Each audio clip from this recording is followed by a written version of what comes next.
ZANU-PF factional wars threatens Emmerson Mnangagwa's office with death threats. Muguti warns Tungwarara that he will fight back. Emmerson Mnangagwa created chaos in ZANU-PF by supporting criminals and expelling those who were fighting corruption. Sarapina mashoko kuda panguva ino zvanzi chaos is now erupting in ZANU-PF because the president panguva ino aiwa vakagadzira chigreen bomber. Chibomba chacho choonekwa kunzi chava kuda kuputika. Tichiona zvigananda zvakurwa nemaCIO. Ndoti subscribe or like on the bell icon. Tipinda muna mudanyo kwa mchinzi.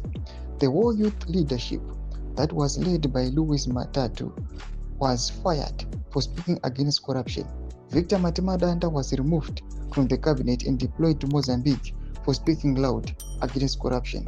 Fortune Jasi was expelled from the government because he was viewed as a non-corrupt person with some ambitions to replace ED. Eslumbu Mumba, who was appointed to be the spokesperson for the finance ministry, was fired in just 3 days of his time in office because he exposed the deep corruption that is happening in the ministry. Queen Bee scandal. Today, the whole system is rotten.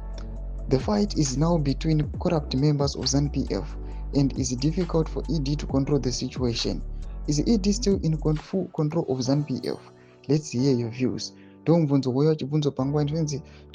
the Zimbabwean president watching in full control of the ruling party ZANU-PF? Tukuona vana Tungwarara they are rising. Tukuona zvigananda zviri kuita zvazvinoda.